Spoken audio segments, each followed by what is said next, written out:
আমার একটা ছেলেরে আমি দীর্ঘ 4-5 বছর ধরে দেখতাম, প্রত্যেক মাহফিলে দেখছি হে সামনে বসে, আমি বইলেই তারে নজরে পড়তাম। পরে একদিন আমি তারে ডাকছি, তাইকে আমি বললাম তুমি কি করো? কয় হুজুর আমি ঘাস, মানে প্রতিদিন ঘাস কাটি, আর ঘাস কাইটা বিক্রি করি, যা পাই তা দিয়ে সংসার চালাই। তাই বললাম তুমি যে সব মাহফিলে আসো, আমি দেখলাম তোমারে। কয় হুজুরে যখনই আপনার কোনো পোস্টার দেখি, কয় আমি তখন এই ঘাস কাটার টাকার থেকে একটু একটু টাকা জমাই, কয়টা টাকা জমাইয়া গাড়ি ভাড়া মিলাইয়া রাখি, আপনার ওয়াজ শুনতে যাও। তাই বললাম যে মাশাআল্লাহ। তো আমি বললাম যে তো আর কিছু কইবানি? কয় হুজুর আমার জীবনের একটা স্বপ্ন আছে, বানিয়াচং হবিগঞ্জ তার বাড়ি। আমি বললাম কি স্বপ্ন কও? আমি 10 টাকা 50 টাকা করে জমাইতেছি, আল্লাহ যদি আমারে কোনোদিন তৌফিক দেয় আমি আপনারে আমরা এলাকায় দাওয়াত দিয়ে দিব, ওয়াজ করাবো। পরে আমি বললাম ওখান দাঁড়াও, ওন ডেট লো, এখন নাও ডেট, আজকে তোমারে ডেট দিলাম, হাদিয়া দিতে হবে না, আমি দিমু তোমার এটা তোমার মাহফিলের চান্দা আমি দেবো, ওয়াজের টেহা লাগতো না, তুমি যাও, তুমি আয়োজন করো, যেখানে কও তুমি, তোমার ঘরে হোক উডানে হোক, আমি ওখানে ওয়াজ করব। আমি বলছি আমি যাবো, ডেট দিলাম, যাবো। আশ্চর্য, বানিয়াচং আমি গত বছর এই ছেলেটা তার দাওয়াতে আমি গেছি মাহফিল, গিয়া দেখলাম বানিয়াচং বাংলাদেশের সবচেয়ে বড় গ্রাম, এটা জানেন? বাংলাদেশের সবচেয়ে বড় গ্রামের নাম হলো এই বানিয়াচং হবিগঞ্জ। এক গ্রাম এক উপজেলা। হ্যাঁ, এটা গ্রাম একটাই, একটা উপজেলা, বুঝছেন নি? গিয়ে দেখছি ওই গ্রামের মানে ওই উপজেলার সবচেয়ে বড় কলেজ হাই স্কুল মাঠ, যেটা বিশাল মাঠ, এই মাঠে এই ছেলে মাহফিল মানে আয়োজন করছে। আমি গিয়ে দেখি একেবারে যদি কম হয় মানুষ 15-20 জন, স্টেজে যদি একেবারে না হয় হুজুর 300-400 হুজুরের হুজুর। খেলাফত মজলিসের যিনি কেন্দ্রীয় আমির, এই যে দেওয়াল ঘড়ি মার্কার যে খেলাফত উনি বসা পাশে, ওনার বাড়ি তো বানিয়েছে, বড় বড় হুজুর সব। তাই বললাম কি রে কারবারটা কি তারে, কার মাহফিল এটা? হুজুর কইছি তো আমার আইয়া এলাকাত হয়, আমার আর দৈর্য দিছে না, সব আলেম ওলামা পাবলিক মিল্লা এই মাহফিলে এত বড় বানাই ফেলছে। তাইলে দোস্ত একজন শ্রোতাকেও মানুষ দেখতে দেখতে চিনে, কথা বুঝছেন কি না বলেন? এই জন্য মাদ্রাসার সাথে আপনাদের কাছে অনুরোধ, এই 66 বছরের ইতিহাসে এই মাদ্রাসা অনেক স্বর্ণ ফসল, অনেক সোনার সন্তান, আলোকিত আলেমে দ্বীন উপহার দিছে। অতএব এমন একটি সুন্দর প্রসিদ্ধ ঐতিহ্য ধন্য মাদ্রাসায় দিল দিয়া প্রতিদিন নিয়মিত সব সময় দান করবেন, বলেন ইনশাআল্লাহ। যেন আপনি এতবার আসবেন যাবেন মাদ্রাসায়, যেন মাদ্রাসার ছেলেরা আপনারে চিনে, উস্তাদ যেন দেখলে আপনারে চিনে, চাচা কেমন আছেন, ভাই কেমন আছেন, দেখবেন ইনশাআল্লাহ। এই কেমন আছেন এইটা আশা করি হাসরের ময়দানও ওনারা আপনারে বলবেন। আল্লাহ আপনাদেরকে তৌফিক দান করে। চলেন আমার কথা আমি শেষ করছি। আল্লাহ তাআলা বলেন, 3টা কথা বলল। 1, আমি তোমাকে সৃষ্টি করেছি। 2, আমি তোমার অন্তরের গভীরে যেটা আছে তাও জানি। 3, তোমার অস্তিত্বের যেই ফোঁটা রক্তবাহী শিরা উপশিরা এই শাহরক সহ আমি তার চাইতে বেশি কাছে আছি। 4, ইজিয়াতালাক্কাল মুতালাক্কিয়ানে আনিল ইয়ামিনে ওয়া আনিশ শিমালি কাঈদ।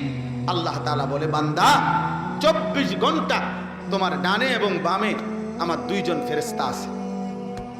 তুমি ভেবো, তুমি মনে রাখো, যখন তুমি নারী দেখো, ছবি দেখো, উলঙ্গ দৃশ্য দেখো, অশ্লীল ছবি দেখো, নাটক দেখো, সিনেমা দেখো, নর্তকী দেখো, কোন নারী যখন বেপর্দা থাকে, বেহায়া থাকে, কোন বাপ আপনি যখন সুদের টাকা গণেন, কিস্তির টাকা গণেন, ওজনে যখন কম দেন, মিথ্যা যখন বলেন, চুরি ডাকাতি অন্যায় দুর্নীতি চিন্তায় রাহাজানি, যেই কোন রকমের নাফরমানি, আল্লাহ বলে বান্দা আমার ডানে বামের ফেরেশতা কিন্তু দেখে, ও কিন্তু লেখে, ওরা লেখে, ওরা লেখে।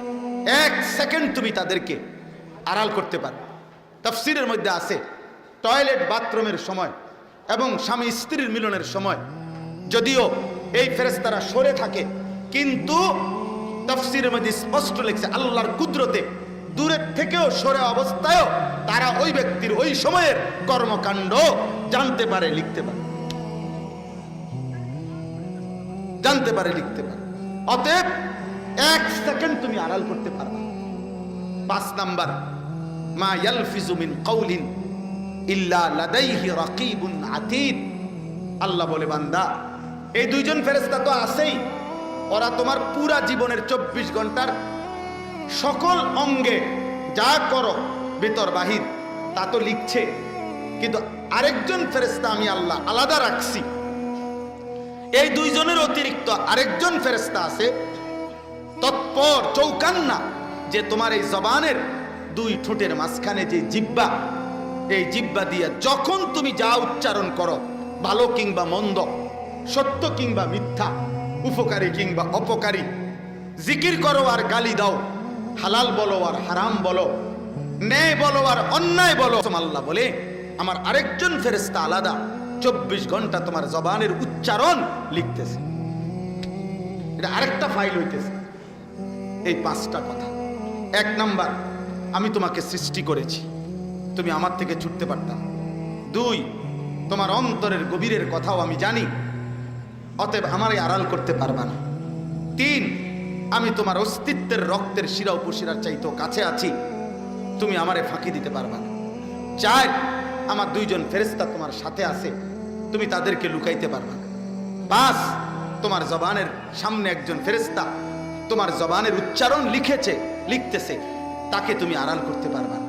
আল্লাহ বলেন, এই 5টি বিষয় থাকা অবস্থায় এবার তুমি ন্যায় করো আর অন্যায় করো, এবার তুমি নেকি করো আর গুনাহ করো, হালাল খাও আর হারাম খাও, জায়েজ করো আর না জায়েজ করো। আল্লাহ বলেন, ওয়াজাআত সাকরাতুল মাউত বিল হক। এই অবস্থাতে থাকেই, মানে আমিও আড়াল হব না, আমার ফেরেশতাও আড়াল হবে না, লেখাও বন্ধ হবে না, আমি আল্লাহর জানাশোনাও বন্ধ হবে না। এই অবস্থাতেই একদিন তোমার সত্য সত্য মৃত্যু যন্ত্রণা সাকরাতুল মাউত শুরু হবে, আর তুমি মৃত্যুবরণ করবাই। যালিকা মা কুনতা মিনহু তাহিদ। বিগত দিন তুমি এর থেকেই বাঁচতে চেয়েছিলে, কিন্তু বাঁচতে পারো নাই, বাঁচতে পারো নাই। আজ মৃত্যু এসেই গেল। এই জন্য বাপ, আমার কথা এতটুকুই, আমি আপনাদের কাছে এই কথাটাই শুধু বললাম।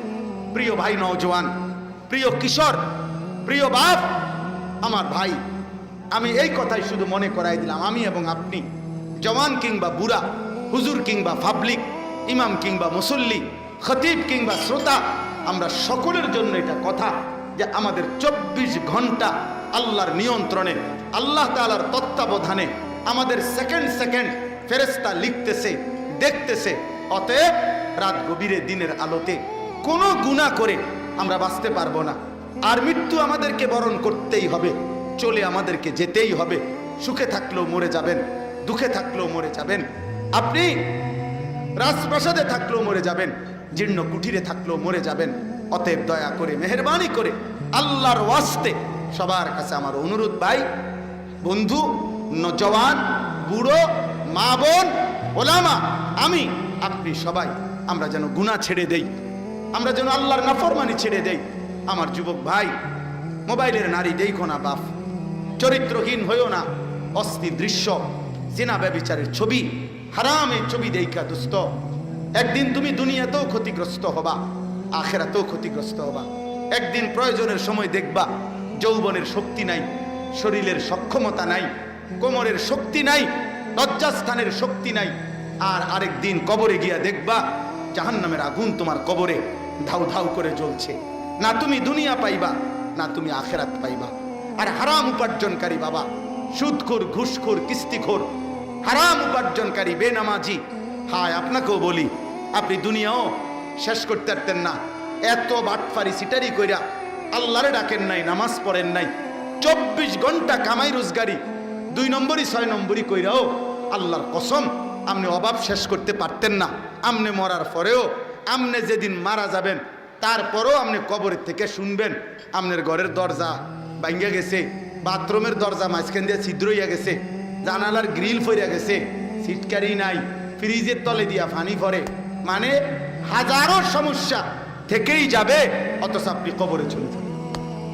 অতএব হালালের উপরে থাকেন, হালালের উপরে থাকেন। হারাম রোজগার কইরেন না, অবৈধ উপার্জন করবেন না। আল্লাহ আমাদেরকে তৌফিক দেন, কবুল করেন। আজকের এই মুবারক মাহফিল আল্লাহ তাআলা ভরপুর বরকত দান করেন। সুবহানাল্লাহি ওয়া বিহামদিহি, সুবহানাকাল্লাহুম্মা ওয়া বিহামদিকা, আশহাদু আন লা